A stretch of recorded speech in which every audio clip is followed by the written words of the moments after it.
Buenos días, ¿cómo están? Espero que muy bien, espero que todos estén bien en estos tiempos pues del virus. El deseo de mi corazón el día de hoy, a la distancia, es que nos tomemos un tiempo como si estuviéramos pues en la congregación, como si usted estuviera aquí conmigo y yo con usted en la congregación, y que fuese un tiempo pues normal, un tiempo de regocijo, un tiempo de estudio de la palabra, un tiempo en el cual Dios nos hable. Ciertamente pues es una nueva modalidad a la que espero yo no tengamos que acostumbrarnos, pero bueno, en este tiempo seguimos sujetándonos a las autoridades y esperando que con el favor de Dios esto pase pronto, esto pase lo antes posible. Guárdese, son días complicados. Está en las noticias ha salido que justo este fin de semana es el pico de contagios a nivel nacional, y parece que en Querétaro los casos se están multiplicando, pero bueno, si nosotros hacemos caso y estamos guardados, ciertamente el Señor nos guardará y estaremos bien. Ahí en donde está, le voy a pedir que traiga a su familia, que usted adopte una actitud de adoración, que usted adopte una actitud de reverencia, porque vamos a comenzar nuestro servicio. Padre, te doy gracias. Señor, tú eres bueno, Señor, para siempre, mi Dios, es tu misericordia, Señor. Señor, este tiempo, Señor, que empezamos el día de hoy, Señor, lo queremos dedicar a ti, Señor, y darte la honra, la gloria y la alabanza, Señor, solamente a ti, Señor. Solamente a ti, Señor, que eres digno, Señor, de recibirla, Señor. Solamente a ti, Señor, que has sido, Señor, nuestro sustentador, que has sido, Señor, nuestro ayudador, Señor. Y hoy te damos la honra y la gloria y la alabanza, Señor. Hoy disponemos nuestro corazón, Señor, para entrar a tu presencia. Hoy dispongo, Señor, mi vida, Señor, para buscarte.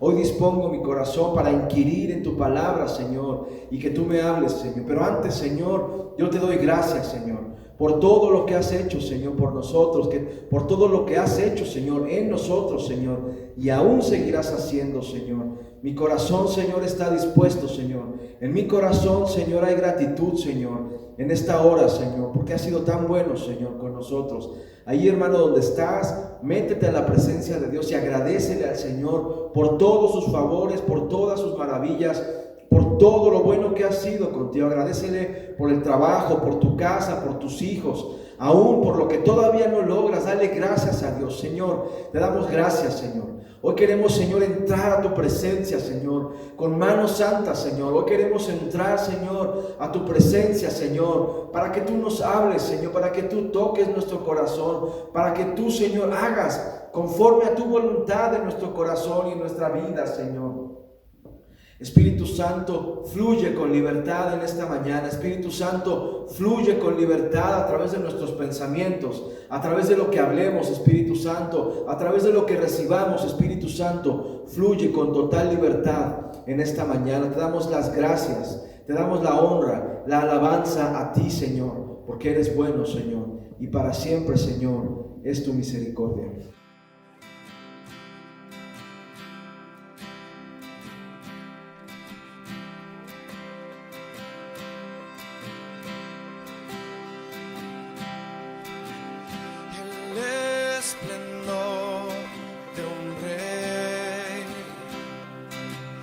Vestido en majestad, la tierra alegre está, la tierra alegre está,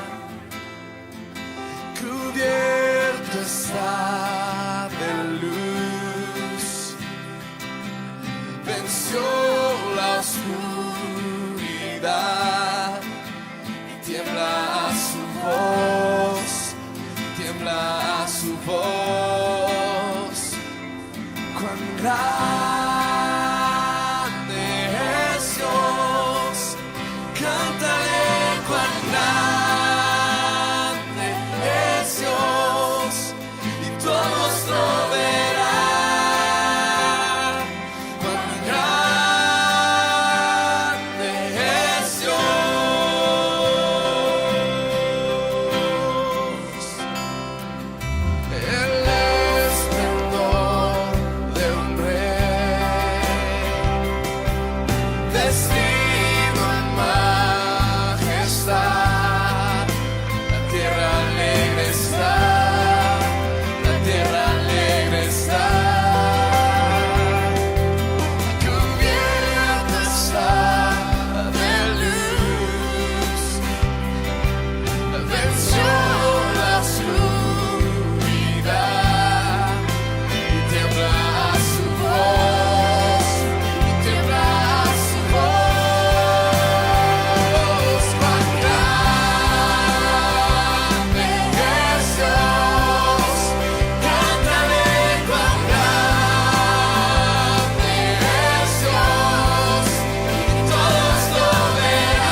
voces, una vez más, todas las voces, todas las voces.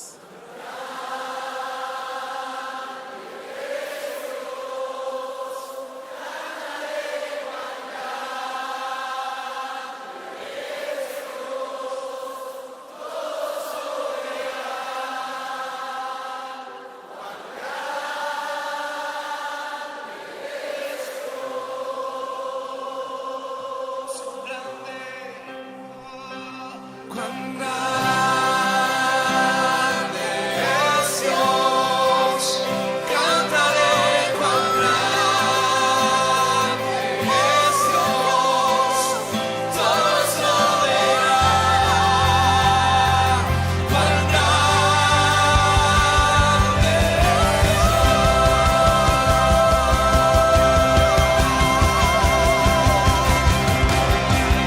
es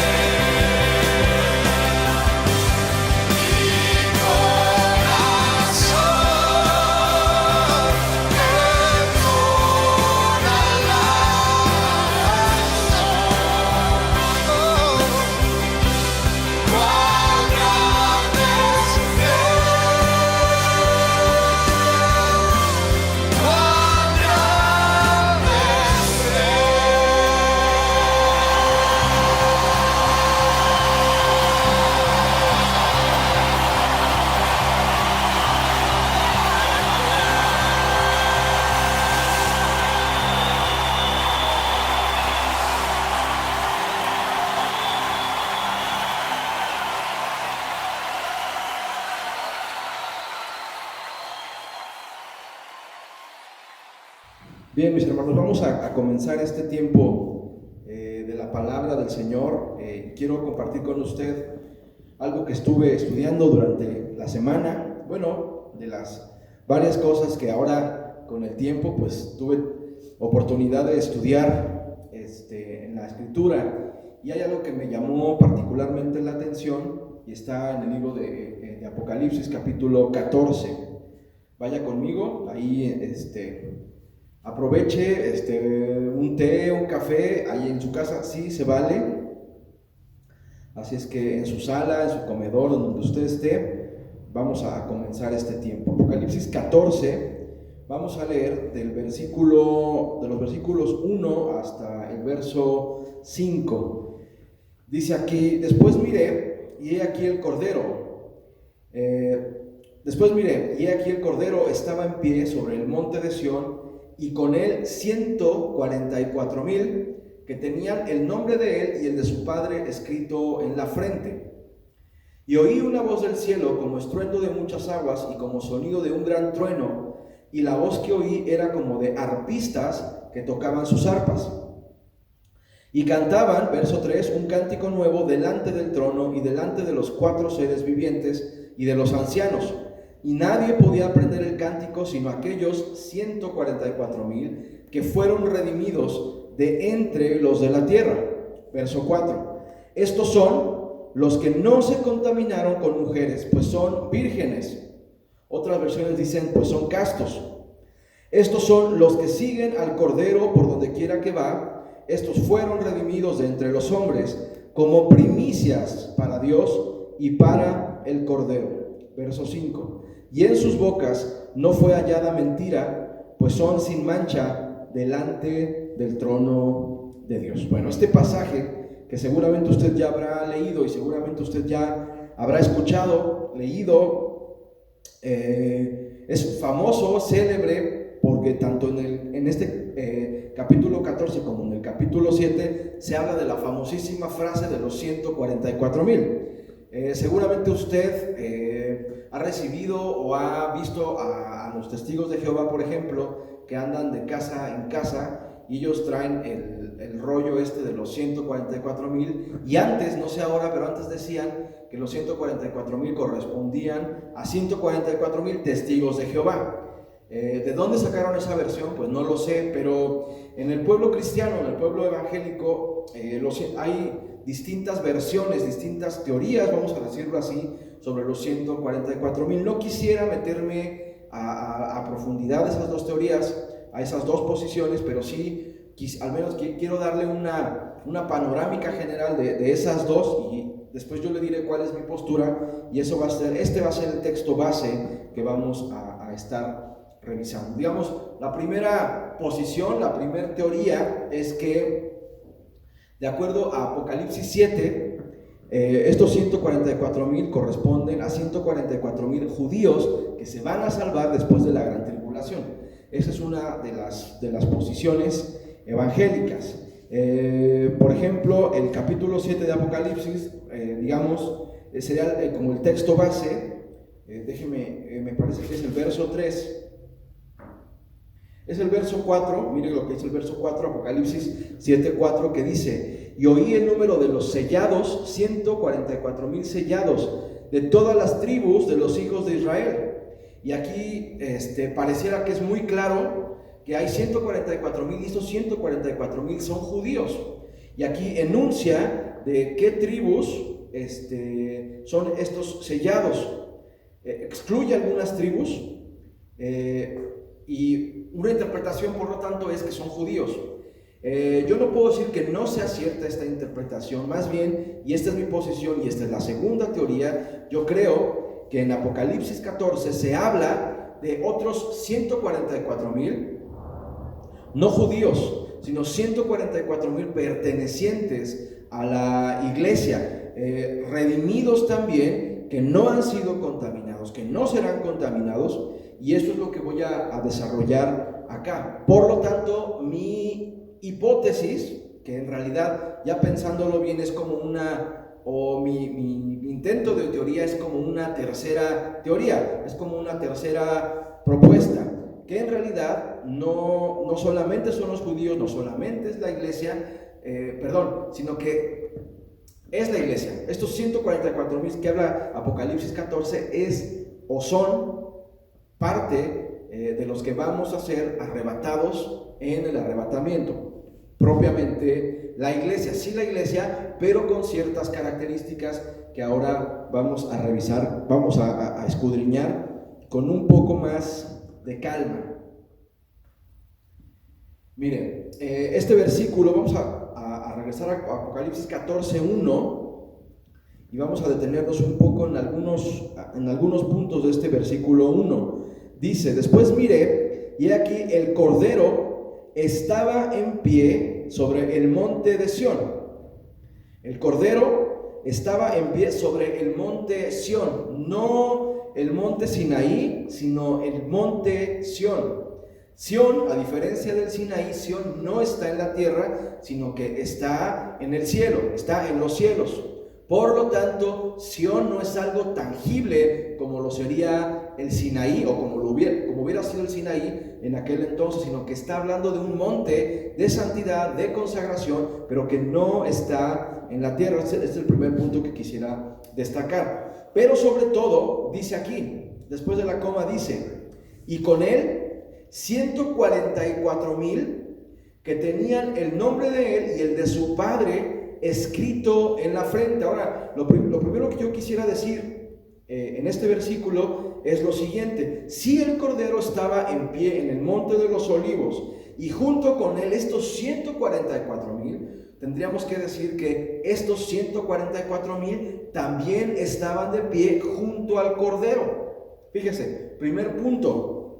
El primer punto es que estos 144,000 que están junto al Cordero no están sentados, no están acostados, no están dormidos, están de pie junto al Cordero en el monte Sión. Bendito sea el Creador, porque yo quiero ser uno de esos 144,000 que ahorita lo vamos a ver, pero no es un número literal.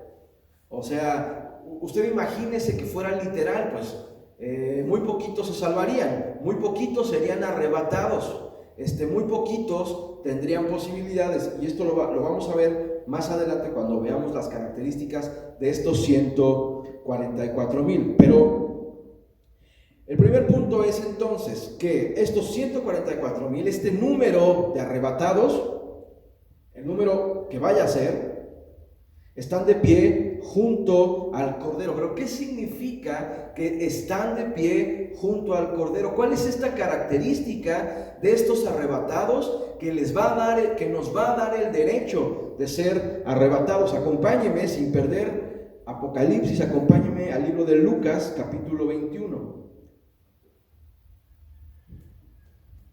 Evangelio de Lucas, capítulo 21, por favor no pierda Apocalipsis, porque ese es nuestro texto al que vamos a estar recurriendo de continuo. Apocalipsis, capítulo 21, verso 36.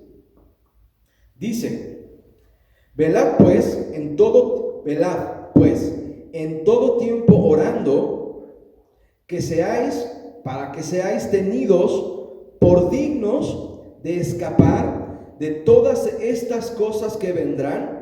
Fíjese lo que dice aquí, y de estar en pie delante del Hijo del Hombre. Voy a repetir el versículo. Dice, velad pues en todo tiempo orando, que seáis tenidos por dignos de escapar. Aquí habla de un escape, habla de un conjunto de acontecimientos en donde muchas personas van a vivirlos en la tierra.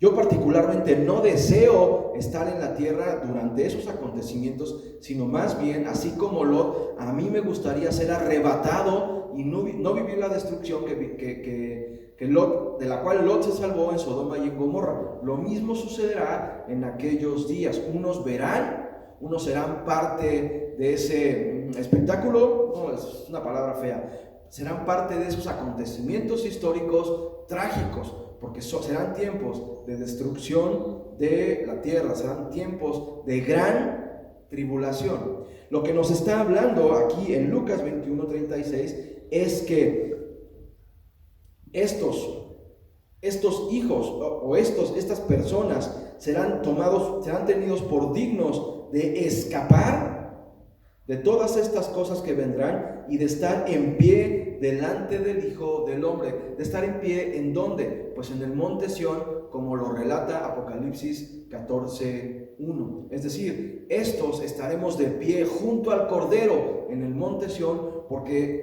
solo sí somos tenidos por dignos de haber escapado, de haber sido arrebatados. Pero aquí dice una cosa que es muy importante, al principio del verso 36. ¿De qué manera yo me gano el derecho de ser tenido por digno de escapar? Velando y orando en todo tiempo. Mira, hermano, en el libro de Eclesiastés, la Biblia marca los tiempos: tiempo de reír, tiempo de llorar, tiempo de etcétera. Usted conoce esa parte de Eclesiastés, pero si uno se detiene con más cuidado, la Biblia en Eclesiastés distingue al menos 28 tiempos distintos en la vida de los hombres. Cuéntelos. 28 tiempos distintos. Pero aquí nos dice la Escritura que en todo tiempo debemos estar orando y velando. Orando y velando. No es lo mismo orar que velar. Orar es la intención, la búsqueda de una relación continua con Dios, una comunión continua con Dios. Mientras que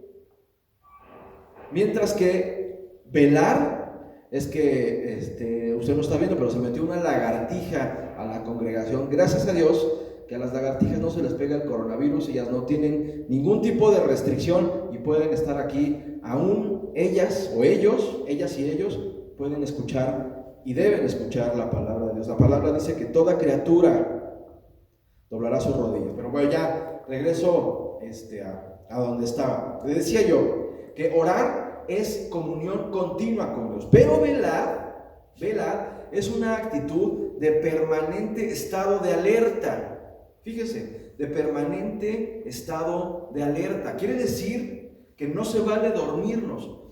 Voy a poner un ejemplo. Usted está viendo ahora, en este año particularmente convulso, que ha habido otros, pero particularmente convulso este año, usted ha visto una pandemia, estamos viendo una pandemia, estamos viendo una gran epidemia, estamos viendo un desarrollo tecnológico impresionante. Yo que soy de otra generación, a diferencia de los jóvenes, me admiro de las posibilidades que tiene la tecnología hoy, me admiro y lo voy a confesar, como que medio me asusto de las cosas que se pueden hacer hoy con la tecnología. Me admiro también de el movimiento feminista, el movimiento lésbico. Es decir, mi actitud es de estar pendiente, de estar alerta, valorando, pulsando los tiempos. Señor, ¿qué clase de tiempos son? Esa es una actitud de velar. Por lo tanto, si velamos, si tenemos esa actitud de constante alerta, y si además estamos de continuo, fíjese, de continuo en comunión con nuestro Dios a través de la oración,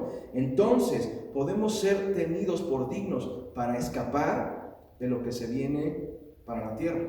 ¿Cuántos dicen amén? ¿Cuántos dicen, Señor, yo quiero ser de esos tenidos por dignos para escapar de lo que se viene? Aquí mismo en Lucas da otro ejemplo.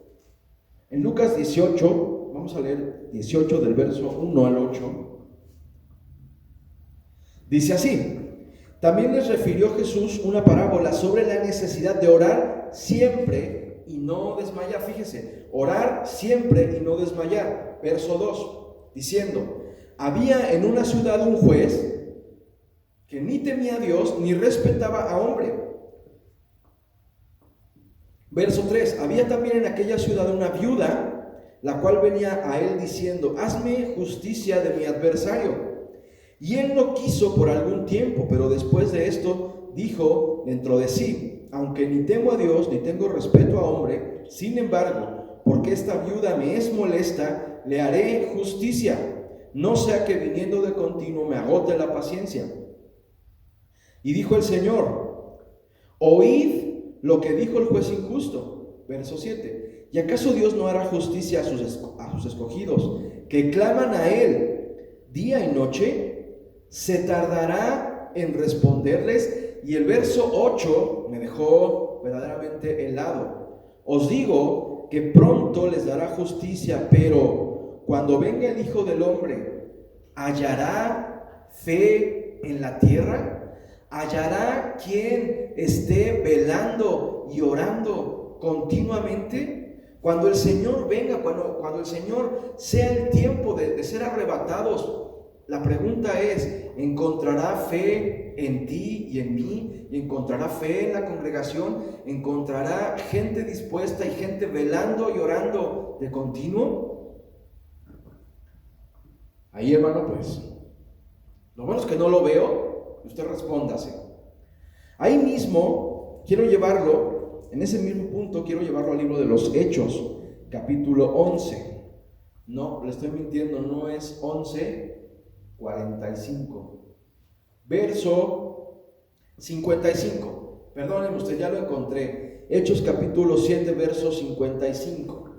Dice así: pero Esteban, lleno del Espíritu Santo, puestos los ojos en el cielo, vio la gloria de Dios y a Jesús que estaba a la diestra de Dios, y dijo: he aquí veo los cielos abiertos y el Hijo del Hombre que está a la diestra de Dios, que está en Sión. Lo mismo que dice en Apocalipsis, Esteban lo ve antes, ve al Hijo del Hombre puesto de pie junto al Padre, aunque no dice aquí en el monte Sión, entendemos que es junto al Padre, ve al Hijo del Hombre puesto de pie. Esteban, fíjese quién lo ve, Esteban, un mártir, el primer mártir de la iglesia, ni más ni menos, un siervo, Esteban, un tremendo siervo como Esteban.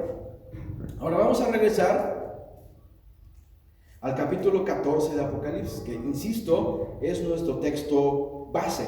Vamos a regresar al verso 1 que dice: después miré y aquí el Cordero estaba en pie sobre el monte Sión y con él 144,000. Vamos a detenernos un poco aquí y vamos a explorar y vamos a entender qué es Sión, qué es el monte de Sión, qué significa estar en Sión. Y para ello, acompáñenme por favor al libro de los Hebreos, poquito antes de Apocalipsis, Hebreos 12, vamos a leer del 18 al verso 24. Hebreos 12, versos 18 al 24.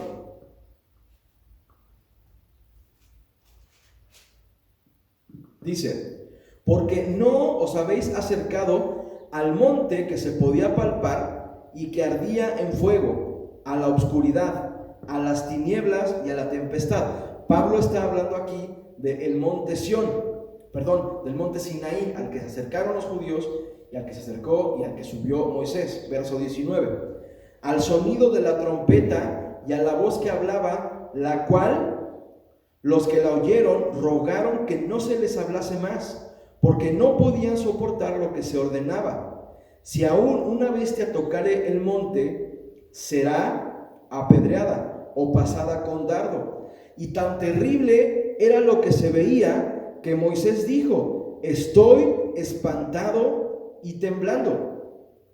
Verso 22: sino que os habéis acercado al monte de Sión, a la ciudad del Dios vivo, Jerusalén la celestial, a la compañía de muchos millares de ángeles, a la congregación, fíjese lo que dice aquí el 23, a la congregación de los primogénitos que están inscritos en los cielos, a Dios el juez de todos, a los espíritus de los justos hechos perfectos, a Jesús el mediador del nuevo pacto y a la sangre rociada que habla mejor que la de Abel. Aquí hay una distinción fundamental entre el monte Sinaí y el monte Sión. La distinción fundamental es que el monte Sinaí representa, fíjese hermano, representa la religión. No estoy diciendo que representa la ley, estoy diciendo que representa la religión. En este caso en particular representaba la religión judía y la ley judía, pero principalmente quiero decir que el monte Sinaí representa la religión. Esto es, aún siendo cristianos, podemos tener una religión y podemos estar viviendo en los tiempos de la ley y podemos estar viviendo en el monte Sinaí. ¿Qué quiero decir con esto? Ahorita me va a entender un poco mejor.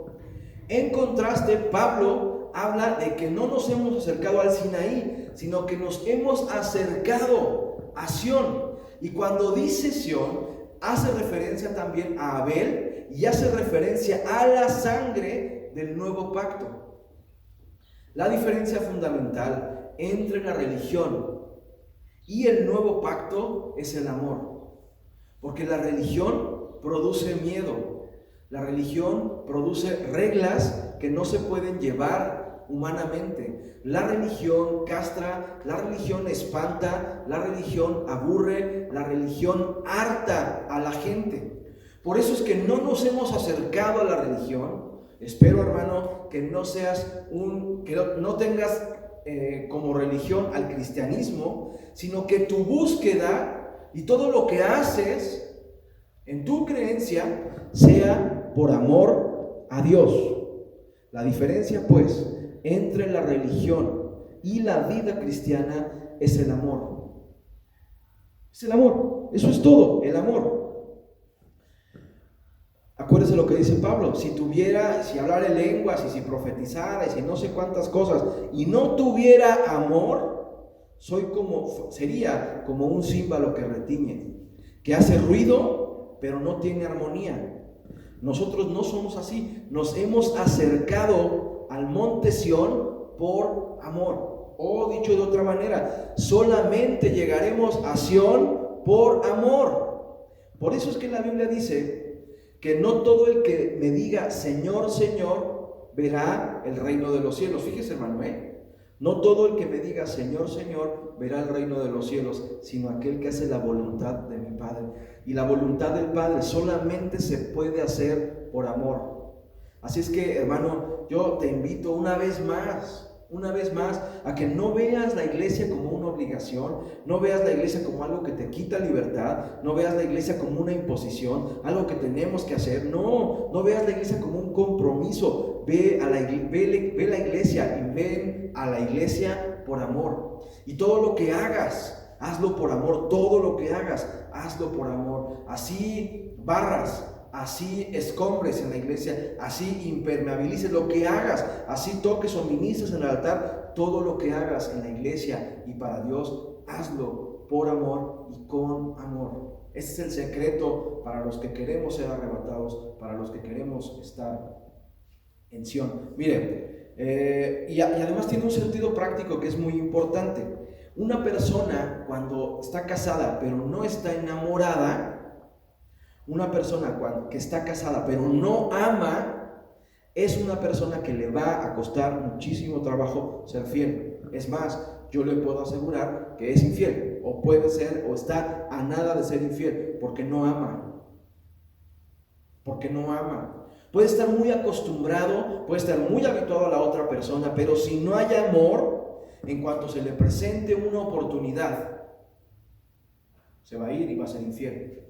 Por eso, todo lo que hagamos en la iglesia tiene que ser con amor y por amor, porque si no amas a Dios, si no amas su palabra, si no amas la vida cristiana, rápidamente tu corazón va a empezar a ser infiel con otros dioses. Tú sabes de qué estoy hablando. Yo sé de qué estoy hablando. En Romanos, Pablo les dice exactamente lo mismo, pero a los romanos. Vamos al libro de Romanos, capítulo 11.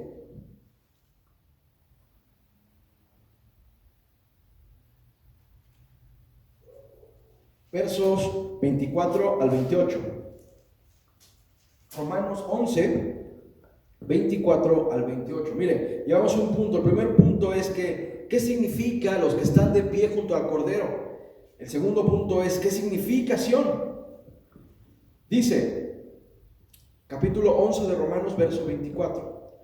Porque si tú fuiste cortado del que por naturaleza es olivo silvestre, y contra naturaleza fuiste injertado en el buen olivo, ¿cuánto más estos, que son las ramas naturales, serán injertados en su propio olivo? Está hablando aquí de cómo nosotros, por la cabeza dura de los judíos, perdónenme la expresión, por el mal corazón de los judíos que rechazaron al Señor Jesús, eso nos da oportunidad a nosotros, no siendo olivos originales, sino olivos silvestres, nos da la oportunidad de ser injertados en el olivo bueno, en el olivo de calidad. Entonces dice, esa falla de los judíos nos da chance, nos da oportunidad a nosotros para ser injertados. Y ahora nosotros somos el olivo bueno, pero no por nosotros, sino porque fuimos injertados. ¿Ok? Verso 25. Claro, y además dice que los judíos, cuando recapaciten, dado que son olivo natural, no les va a costar nada de trabajo regresar al olivo natural y vamos a ser uno solo. Los injertados, nosotros, que nos hemos naturalizado, y los judíos, que ya son naturales y que volverán a ser parte del olivo natural. Verso 25. Porque no quiero, hermanos, que ignoréis este misterio, para que no seáis arrogantes en cuanto a vosotros mismos, que ha acontecido a Israel endurecimiento en parte, hasta que haya entrado la plenitud de los gentiles. Y luego todo Israel será salvo, como está escrito: vendrá de Sión el libertador. ¿De dónde vendrá el libertador? De Sión. Otra vez, de Sión. Perdón. Que apartará de Jacob la impiedad. Y este será mi pacto con ellos, cuando yo quite sus pecados. Así que en cuanto al evangelio, son enemigos por causa de vosotros, pero en cuanto a la elección, son amados por causa de los padres. Déjeme explicar un poco más de este pasaje que parece un tanto oscuro. La Biblia dice que primero nosotros, por haber aceptado al Señor, somos injertados. Y injertados seremos arrebatados sí, solo sí estamos en pie con el Señor. Somos dignos, pasamos por dignos para ser arrebatados si hacemos las cosas por amor. Y dice aquí que por nosotros el Señor nos estará esperando en Sion y seremos arrebatados. Pero acá el verso 27, el verso 26 dice: y luego todo Israel será salvo, como está escrito, vendrá de Sion el libertador. Quiere decir, o mi pregunta es, ¿de dónde va? ¿A dónde? ¿De Sión? ¿A dónde? Es la pregunta. Dice: vendrá de Sión el libertador, que apartará de Jacob la impiedad. Quiere decir que de Sión vendrá a Israel, y entonces será un momento de redención de los judíos. Primero los arrebatados y después la redención de los judíos. Al revés, primero se les dio a ellos. Como no la quisieron, nos toca ahora, primero a nosotros y después a ellos. Eso es lo que está diciendo aquí. Mire, qué tremendo. No es que sea Israel desechado, sino que Israel desechó al Señor. Entonces, su libertad viene de Sión a Sinaí, de Sión a Israel. Pero para ese entonces, los arrebatados ya estaremos con el Señor en Sión. Amén. Ahí usted tiene la facilidad del chat en vivo. Si usted tiene alguna duda, pues con mucho gusto la podemos responder, la podemos resolver. Déjeme avanzar un poco más. Regresemos otra vez a Apocalipsis 14, mismo verso 1, y dice aquí, aparece aquí el famosísimo número que no es de los testigos de Jehová, y que dice: y con él estaban 144,000. 144,000. Yo creo firmemente que no es un número literal.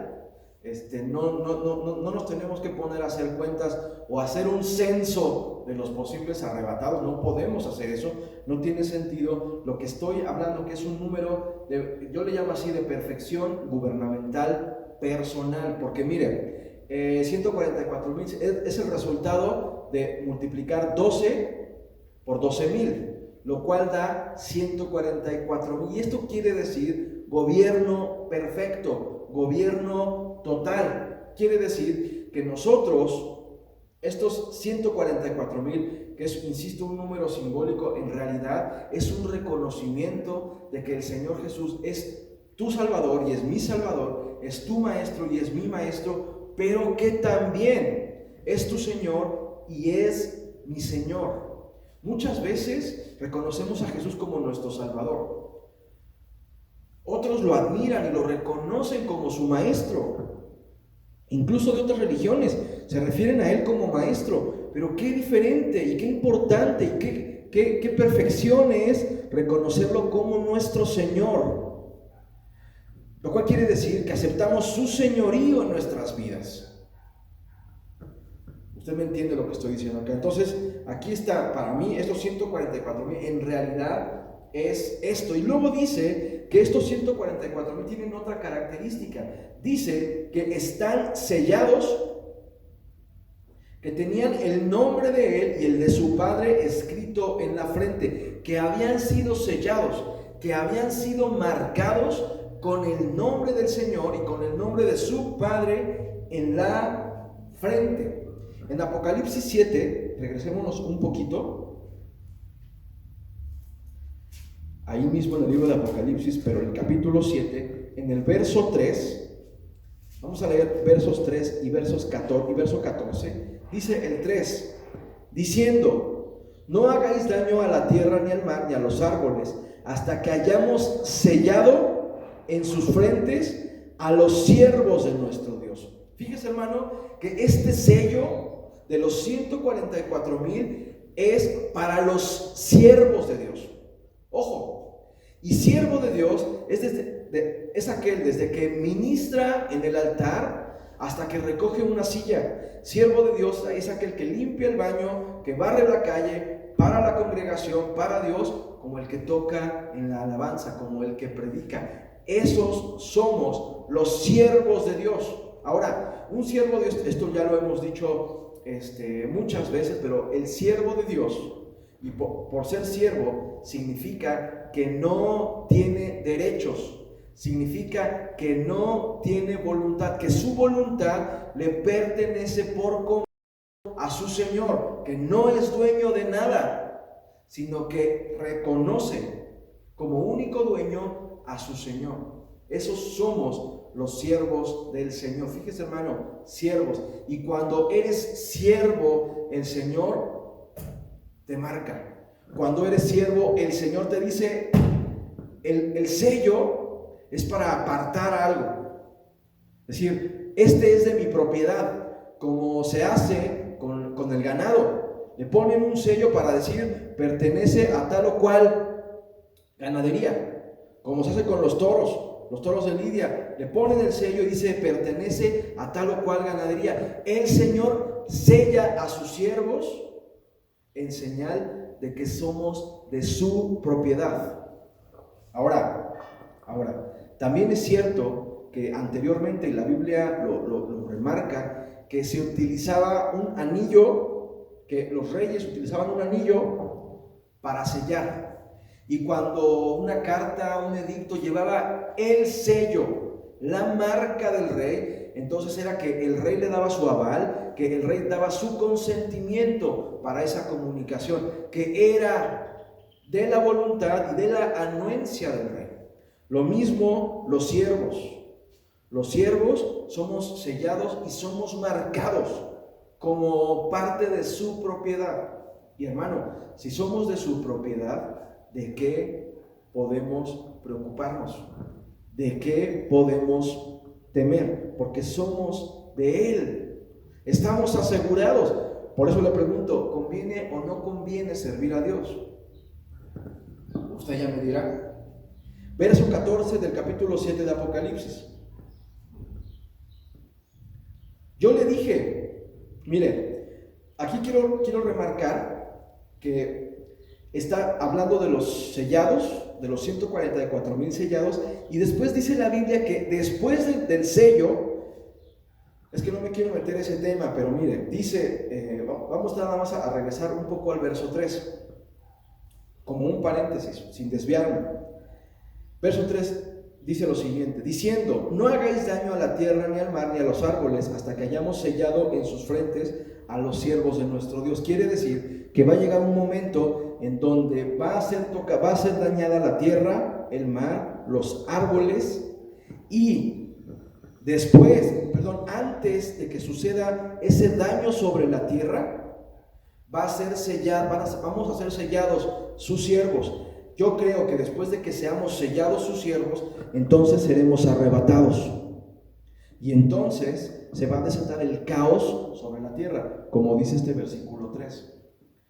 En el verso 14 dice que después de que pasó este daño sobre la tierra, de que los siervos seremos marcados, dice el verso 14, yo le dije, Señor, tú lo sabes, y él me dijo, estos son los que han salido de la gran tribulación y han lavado sus ropas y las han emblanquecido en la sangre del Cordero. Tendría que yo explicarle un poco más detenidamente, pero después de los 144,000 sellados hay una gran multitud que se queda a la gran tribulación, y esa gran multitud que se queda no acepta la marca del anticristo, y entonces son asesinados, son decapitados, y después aparecen como una gran multitud. Y es aquí en el verso 14 donde Juan se pregunta, bueno, y toda esta multitud no sellada, pero con vestidos blancos, con vestidos limpios, ¿quiénes son? Y entonces el Señor le contesta, Estos han salido de la gran tribulación y han lavado sus ropas y las han emblanquecido en la sangre del Cordero. Y aquí el uso que le da a la sangre del Cordero está hablando del martirio, del sacrificio que hizo Cristo por nuestros pecados. El mismo sacrificio tiene que ser hecho por estos que se queden a la gran tribulación.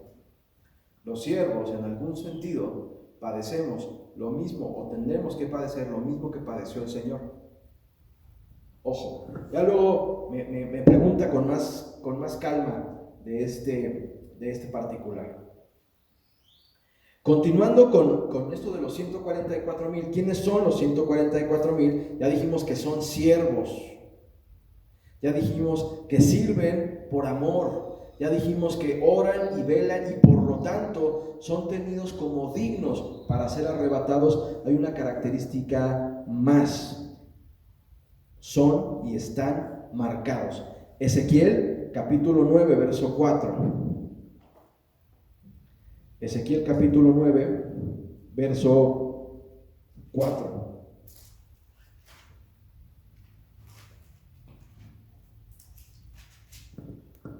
Dice: y él le dijo el Señor: pasa por el medio de la ciudad, por el medio de Jerusalén, y ponles una señal en la frente a los hombres que gimen y que claman a causa de todas las abominaciones que se hacen en medio de ella. Miren, una característica de los siervos marcados es que tienen una señal en la frente, pero esos siervos tienen la característica de que gimen y claman a causa de todas las abominaciones que se hacen en medio de la tierra, en medio de ella.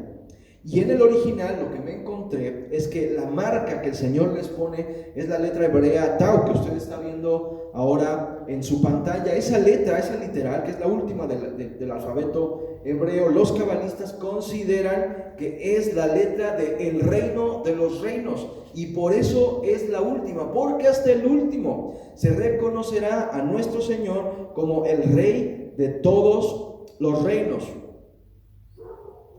Miren, ¿usted qué diría de mí si yo ahorita me pusiera un saco, un gorro de esos que utilizaban los franceses en la Revolución Francesa? Me pusiera mi saco azul, trajera mi espada, así, y yo diría así. Seguramente usted alguna vez vio El Chavo del Ocho, los jóvenes no sé, véanlo, se los recomiendo. Pero si alguna vez usted ha visto El Chavo del Ocho, estaban creo que eran los chiflados, yo decía los loquitos, no, los chiflados. Pero ¿usted qué diría si yo llego con mi saco azul hasta acá, botones blancos, azul rey, mi espada, mi gorro ese de soldado francés, y les digo: yo soy Napoleón? Y desde ahora en adelante no me digan pastor, díganme Napoleón. ¿Usted qué diría? No, es que yo nací como Napoleón, y yo nací y soy de alcurnia francesa, y soy militar y aristócrata y todo lo que usted quiera. ¿Usted qué diría? El pastor ya se volvió loco, ya lo perdimos, ya se volvió loco. Usted diría, y en una de esas hasta se va de la congregación porque dirá: el pastor ya se volvió loco. Pero hermano, le quiero contar que eso es lo que está pasando en el mundo actualmente. A ver, llega una persona, claramente es un hombre, pero dice: no, yo soy mujer y nací como mujer, trátenme como mujer, y se cambia el nombre y se cambia todo, y dice: yo soy mujer. ¿Usted qué dice? Bueno, lo que estamos viendo en la actualidad es que se les aplaude. ¿Por qué no le aplauden a un loquito que se hace pasar como Napoleón? ¿Y por qué sí le aplauden a una persona que nació hombre y dice que nació como mujer? A ver, ¿qué hacemos como cristianos? ¿Gemimos por ese tipo de situaciones? ¿Nos duele realmente? Decimos: no, pues ya, o los condenamos. Porque la Biblia dice que una característica de los siervos marcados, de los siervos señalados, es que gemimos por ese tipo de situaciones en la tierra. ¿Qué hacemos cuando vemos los niveles de violencia que está viviendo nuestro país? Su violencia en todas las manifestaciones. ¿Gemimos o qué hacemos? ¿Qué hacemos con todas las situaciones que viven las mujeres? Con todas las violencias que viven las mujeres. ¿Qué hacemos? ¿Gemimos o decimos: no, está bien, pues, ¿Para qué andan con minifalda? Ellas se lo buscan. O realmente gemimos por ese tipo de situaciones, por ese tipo de injusticias.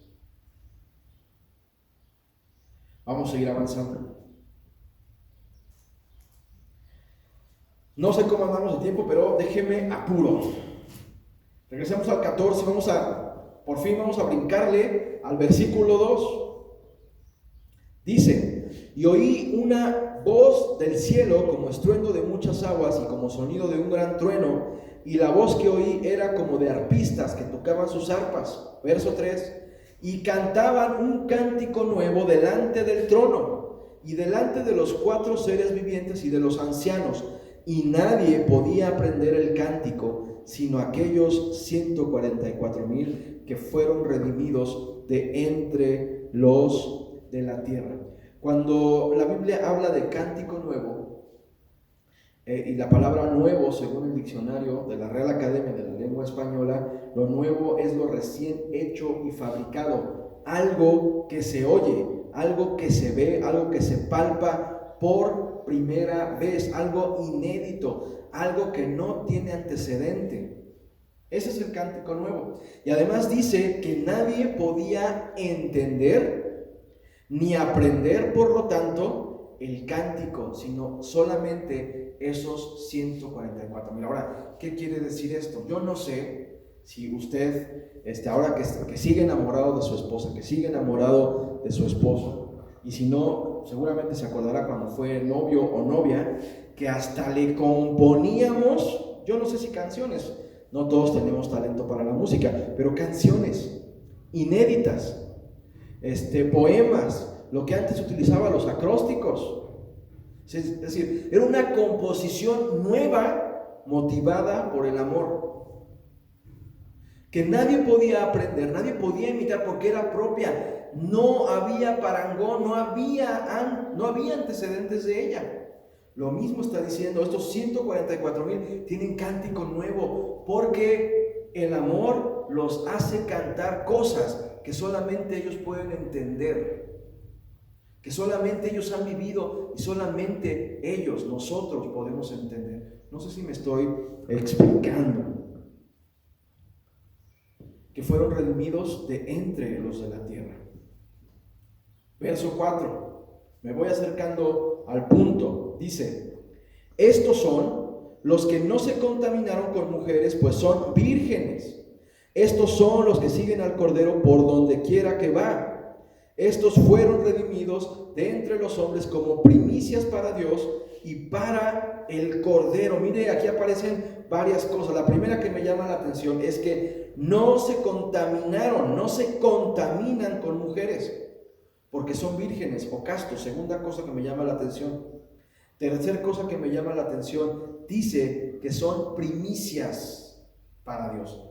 Ya hemos hablado anteriormente de qué significa y quiénes seremos las primicias. Solamente déjeme marcarle lo siguiente. Aquí habla de que no se contaminaron con mujeres. Y eso, hay una pregunta inevitable, hermano, hermana. ¿Las mujeres contaminan? Evidentemente no. De hecho, creo que las mujeres santifican. Fíjese, Pablo dice que cuando hay un varón que no es cristiano, pero su mujer es cristiana, esa mujer santifica al varón que no es cristiano. Entonces no está hablando de mujeres en el sentido biológico del término, sino está hablando de mujeres en otro sentido. La Biblia habla de las mujeres en dos formas, principalmente en dos formas. Uno, o la primera mujer es la iglesia. La mujer es la iglesia. La iglesia es la mujer porque tiene la encomienda de parte de Dios de almacenar en su vientre, de formar en su vientre a los hijos de Dios. Tiene la obligación, tiene el mandamiento, tiene la comisión de parte de Dios, fíjese, de formar a los hijos de Dios. La semilla es de Cristo, la semilla es del Señor Jesús, y la iglesia aloja y forma en su vientre a los que seremos, a los que serán hijos. ¿Me explico? Entonces la iglesia es una de las mujeres. Pero aquí habla de un tipo de mujeres que contaminan. Y digo mujeres en plural porque aquí dice mujeres. La Biblia se refiere en Apocalipsis 17:5, si quieren no lo busque, acá usted lo va a ver en su pantalla. Dice que Babilonia es considerada la madre de todas las rameras. Hay una mamá ramera y sus hijas, ¿qué serán? Rameras también. Quiere decir que estas rameras tienen la función de desviar el corazón de los hijos. Acuérdese, aunque no dice que fueran rameras, pero la Biblia dice que Salomón desvió su corazón a causa de las mujeres y de la idolatría de esas mujeres. Así es que podemos considerarlas un tipo de rameras a las mujeres de Salomón. ¿Cuál es la finalidad de las rameras? Desviar el corazón de los hijos. Babilonia es principalmente confusión religiosa. Las rameras confunden a sus hijos hasta que desvían su corazón en pos de sus dioses. A este tipo de contaminación se refiere Apocalipsis 14. Repito el verso: estos son los que no se contaminaron con mujeres, pues son vírgenes. Estos son los que siguen al Cordero por donde quiera que va. Esta frase me impactó. Siguen al Cordero por donde quiera que va. Hermano, a veces nos cuesta venir a la congregación porque nos queda lejos. A veces nos cuesta venir a la congregación porque tenemos flojera. Pero aquí dice que estos siguen al Cordero por donde quiera que va. Tú puedes seguir al Cordero por donde quiera que Él vaya si te da flojera venir a la congregación. Tú puedes seguir al Cordero a donde quiera que vaya si pones como pretexto de que el camión tarda en pasar o que el camión hace 45 minutos a la iglesia. Con esa actitud difícilmente podemos seguir al Cordero a donde sea. Me explico, ¿verdad? Ok, vamos a ver. Miren, le voy a presentar ahora algún ejemplo, y con esto voy a ir cerrando, pero le voy a ir presentando algún ejemplo de aquellos contaminados con mujeres. Acompáñenme al libro de Génesis capítulo 38, verso 1. Mire, todo este mensaje es básicamente porque en nuestro corazón debe estar el deseo de no contaminarnos. En nuestro corazón debe estar el deseo de servirle a Dios de todo corazón. Debe estar en nuestro corazón la expectativa de ser arrebatados con Él. Hermano, ¿por qué padecer lo que no nos toca padecer? ¿Por qué padecer lo que no deberíamos de padecer si nos aplicáramos? Hoy día es una oportunidad para comenzar con todo y aplicarnos. Primer ejemplo de siervos contaminados con mujeres o por mujeres. Génesis capítulo 38.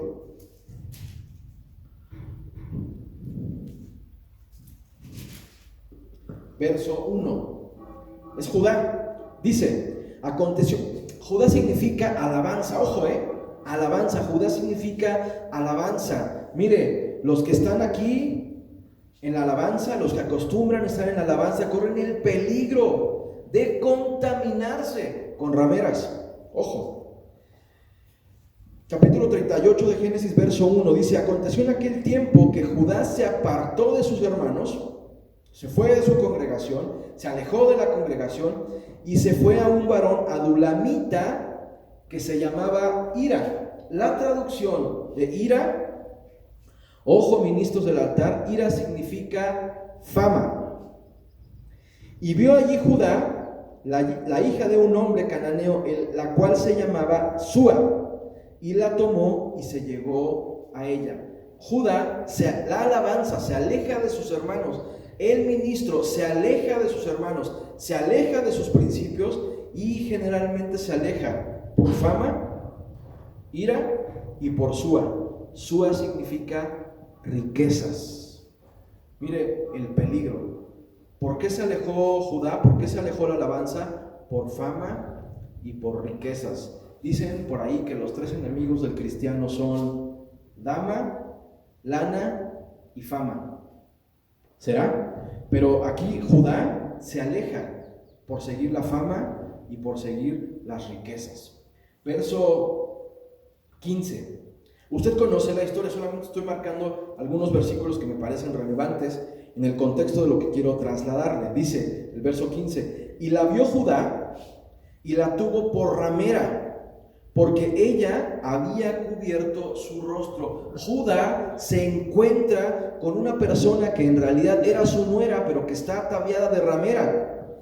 Y Judá se desvía y tiene relaciones con su nuera, que para Judá en ese momento era una ramera. ¿Cuál ramera? ¿Cuál sería la aplicación actual? A Judá lo desvió. La ramera que lo desvió fueron la fama y las riquezas. Fueron la fama y la lana por una dama. Ahora sí que me salió un verso sin esfuerzo, pero lo que le quiero marcar está en el verso 18. Entonces Judá dijo: ¿qué prenda te daré? Ella respondió: tu sello, tu cordón y tu báculo que tienes en tu mano. Pero cuando dice sello, la traducción más correcta y más cercana a nosotros no es otra cosa más que anillo.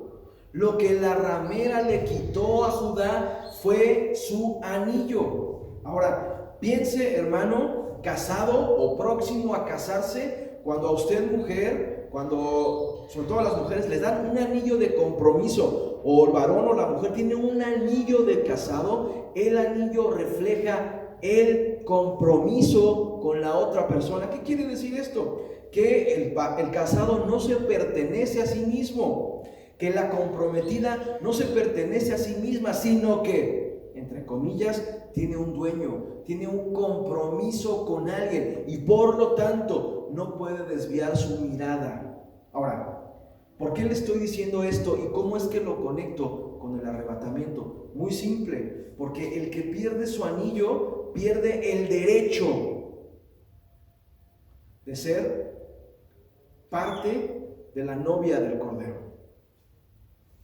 Si el Cordero te da su anillo y tú te lo quitas porque se lo entregaste a una ramera, entonces has perdido tu compromiso. Y si pierdes tu compromiso, pierdes tu derecho a ser arrebatado, a ser parte de la novia del Cordero. Recordemos que solamente los arrebatados formaremos parte de la novia del Cordero. Ojo con esto. Otro ejemplo está en Lucas 15. Acompáñeme a Lucas capítulo 15, verso 30.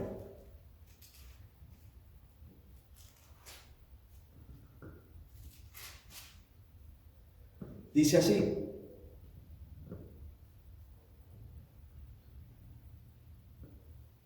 pero cuando vino tu hijo, que ha consumido tus bienes. ¿Con qué consumió su herencia? Con rameras. Has hecho matar para él el becerro. Verso 22. Regresemos un poquito antes de lo que leímos del 30. Dice: pero el padre dijo a sus siervos: sacad el mejor vestido y vestidle, y poned un anillo en su mano y calzado en sus pies. Si algo perdió el pródigo, si algo perdió el hijo pródigo, que era hijo, si algo perdió fue su compromiso con Dios. Ahora, ¿cómo puede ser esto? Mire, yo creo que hay como 3 posibilidades del reino. Ya ve que usted dice, en los evangelios todo el tiempo dice, el reino de los cielos se ha acercado, pero una cosa es ver el reino, otra cosa es entrar en el reino y otra cosa es heredar el reino. Son 3 niveles distintos. Primero vemos el reino, nos gusta, entramos al reino, y ya que entramos al reino, comenzamos a ser habilitados para conseguir, para obtener la herencia del reino. Entonces, el hijo pródigo era un hereditario, ¿se dice así? Había heredado, ya era un heredero, perdónenme, era un heredero del reino, era hijo y ya había ganado su herencia. ¿Sí? Ya estaba en otro nivel. Y la pregunta es, ¿qué hizo que el hijo pródigo se desviara? ¿Por qué se desvió tras las rameras? ¿En qué momento una ramera lo contaminó? ¿En qué momento dijo, híjole, pues sí está muy bonito el reino y toda la cosa, pero ya me aburrí, ya me cansé de estar bien con mi padre, como que quiero tantita libertad? Yo no sé qué pudo haber dicho el hijo pródigo, pero el chiste es que desperdició su herencia con las rameras, y dentro de eso desperdiciado, se le extravió su anillo, se le perdió su compromiso, se le perdió su sello, la evidencia de que era un sellado de Dios. Mucho cuidado con desviarnos, mucho cuidado con desviar nuestro corazón hacia cosas que solamente nos van a confundir.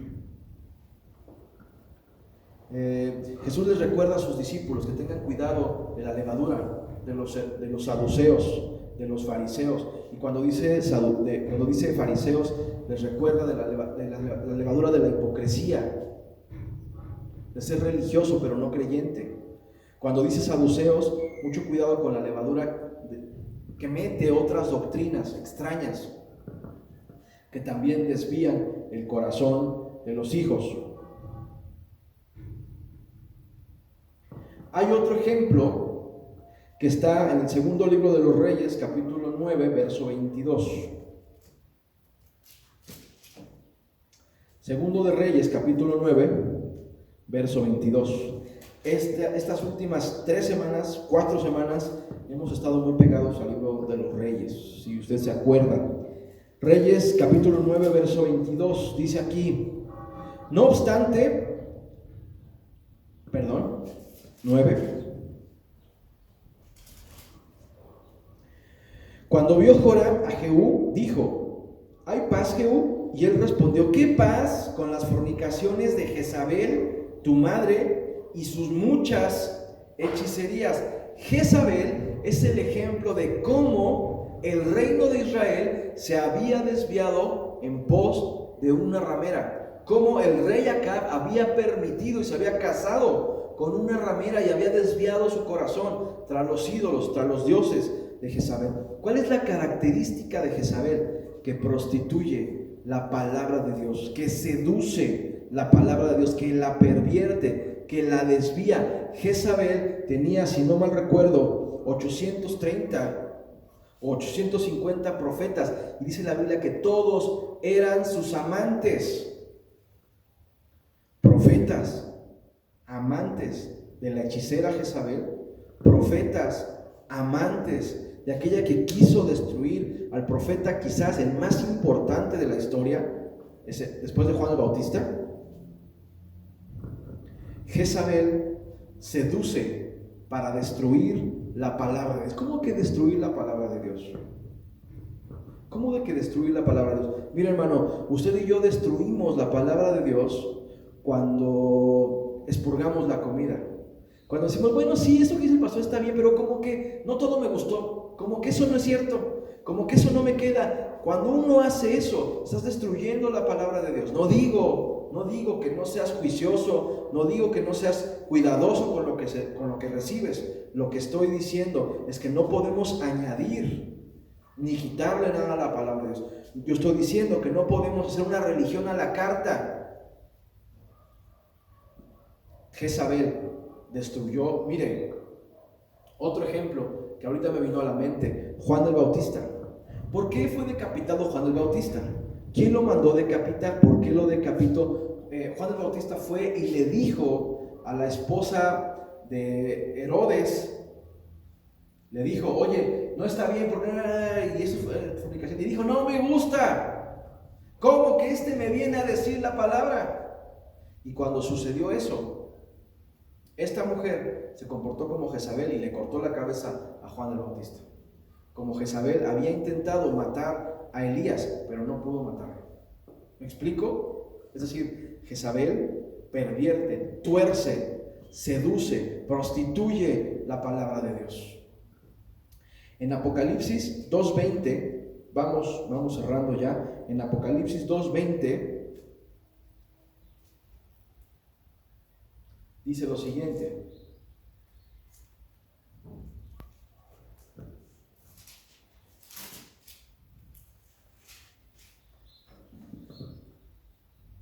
Dice, pero tengo unas pocas cosas contra ti, que toleras que esa mujer Jezabel, que se dice profetiza, enseñe y seduzca a mis siervos a fornicar y a comer cosas sacrificadas a los ídolos. Y le he dado tiempo para que se arrepienta, pero no quiere arrepentirse de su fornicación. He aquí, yo la arrojo en cama y en gran tribulación a los que con ella adulteran, si no se arrepienten de las obras de ella. Fíjese, hermano, los que tuercen la palabra porque han sido seducidos por Jezabel, los que toleran que la palabra se tuerza, son condenados a la gran tribulación. A ver, ¿cómo de que un ministro en el altar no debe estar en santidad? No importa, hombre, pues con que sepa tocar, que toque. Pero, ¿y la santidad de los ministros? ¿No habremos sido en las congregaciones demasiado tolerantes con gente que no está bien y permitimos que ministren? Mire, cuando la gente puede aquí, las hermanas pueden venir en minifalda, pueden traer piercings, pueden tatuarse, lo que ustedes quieran y gusten y manden, son libres, lo pueden hacer, pero cuando hay alguien que ministra en el altar y se considera siervo, ya no puede tener esa libertad porque ha aceptado el señorío de Dios sobre su vida y por lo tanto tiene que renunciar a un montón de cosas a las cuales tendría que derecho, pero por amor a Dios, por amor al servicio, se priva de ellas y tiene que renunciar a ellas.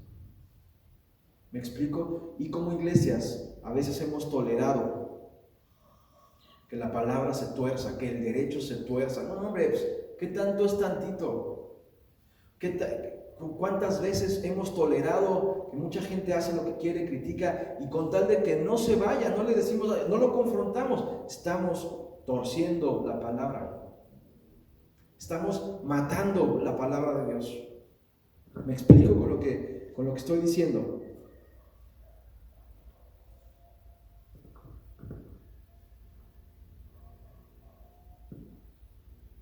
Y por último, también en Apocalipsis 14, la Biblia dice que estos 144,000 eran vírgenes o castos, eran vírgenes. Y la Biblia me refiere en Mateo 25, 1 y 7 de la parábola de las 10 vírgenes. 5 insensatas y 5 prudentes. La virgen, para ser arrebatada, no solamente tiene que ser virgen, sino que tiene que ser prudente, tiene que ser sensata. Y en este contexto significa tiene que estar lista y su lámpara debe estar llena del aceite de la unción. ¿Te acuerdas ese pasaje? En 2 de Samuel 13:18, en Salmos 45:14, se habla de que las vírgenes, una de las características de las vírgenes es su hermoso atavío. ¿Cómo están nuestros vestidos hoy? ¿Qué tan hermosa está nuestra vestimenta el día de hoy? ¿Está limpia? ¿Está sin mancha? ¿O hay cosas que arreglarlo? ¿Hay cosas que enmendarle? ¿Hay cosas que quitarle a nuestra vestidura? Pidámosle hoy a Dios que renueve nuestra vestidura, que limpie nuestros vestidos. En Esther 2:2, otra de las características que menciona de las vírgenes es que las vírgenes son de buen parecer. Mira, hermano, yo he querido traer esta palabra porque por los tiempos que estamos viviendo, que nos ha tocado vivir, que no son tiempos malos, sino son tiempos en donde tenemos que estar muy alertas, hermano. Todo lo que predicamos es cierto, todo lo que estamos viendo, no podemos dormirnos y decir, no, pues eso ya ha pasado siempre. No podemos tener esa actitud y yo he traído este mensaje porque yo quisiera, con el corazón se lo digo, que la iglesia, esta iglesia y todas las iglesias se enamoráramos por completo de Dios, como se utilizaba o como se utiliza esta expresión entre coloquial y vulgar, de hasta las manitas de enamorado, así tendríamos que estar usted y yo de Dios. Y yo he sido un pastor que a veces he visto en la iglesia actitudes de poco compromiso, he visto en la iglesia actitudes de, bueno, pues, como de poco amor hacia Dios y hacia sus cosas. Y yo cometía el error de desesperarme, cometía el error incluso de regañar, a veces ser áspero y a veces hasta mostrar un estado de desesperación porque la gente se metiera, porque la gente se comprometiera. Y ahora entiendo, después de batallar y darme humanamente una buena cansada, ahora entiendo que no es así, y ahora entiendo que mi actitud debe ser mostrarle a la gente un Dios del cual se puedan enamorar, un Dios del cual se quieran enamorar. Confrontaré cuando deba de confrontar, pero yo quiero mostrar un Dios amoroso.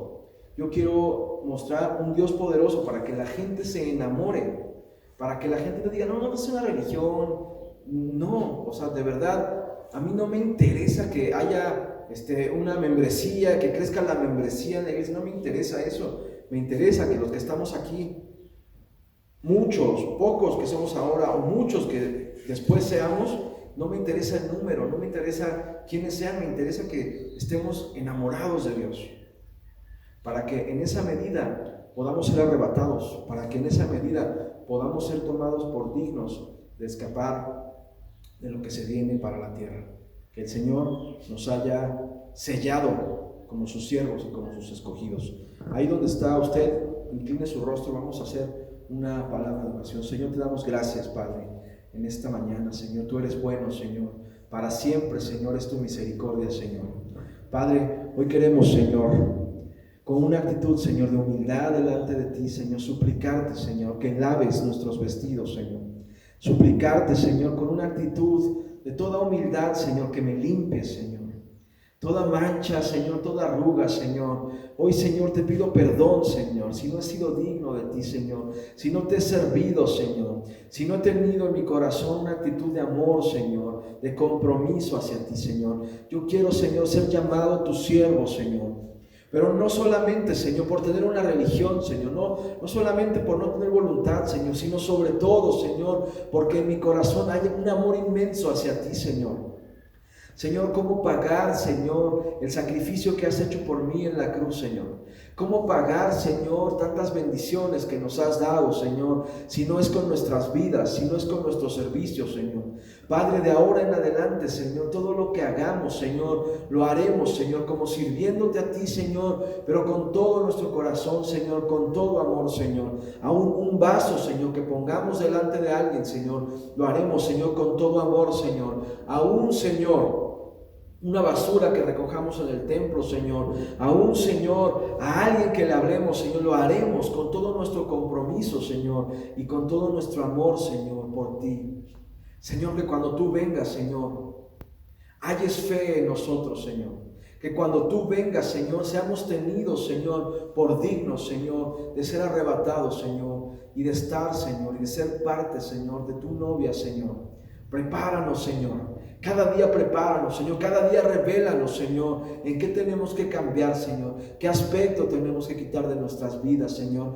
Llévanos, Señor, a tu estatura de perfección, Señor. Llévanos, Señor, a ese lugar, Señor, de santidad, Señor, de guardarnos para ti, Señor, hasta tu venida. En el nombre de Jesús. Amén.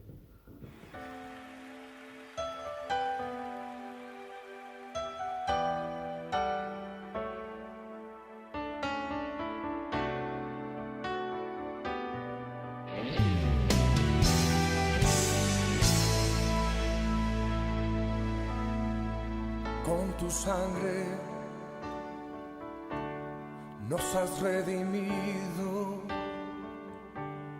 para nuestro Dios.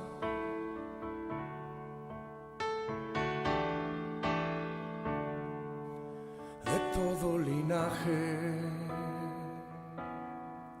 pueblo, lengua y nación.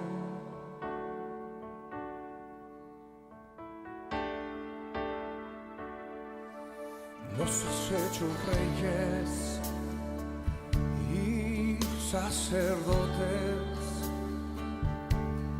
para nuestro Dios.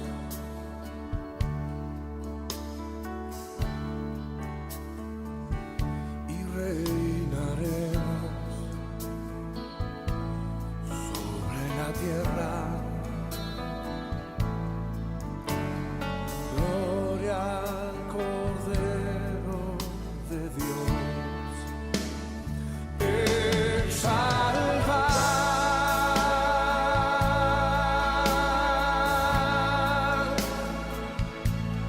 al Cordero de gloria.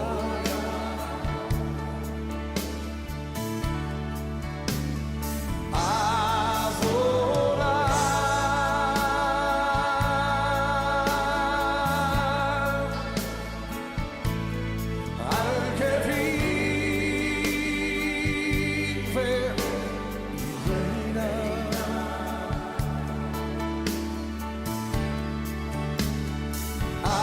adorar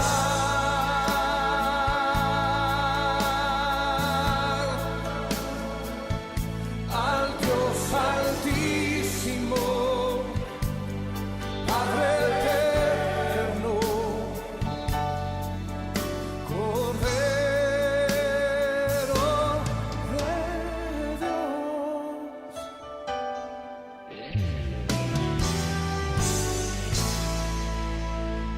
Con tu sangre nos has redimido para nuestro Dios.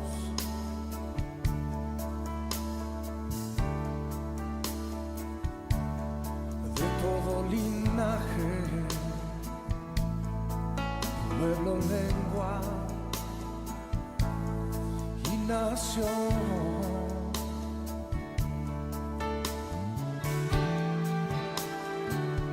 Nos has hecho reyes y sacerdotes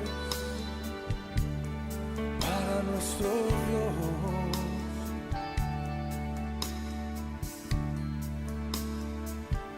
Y reinaremos sobre la tierra.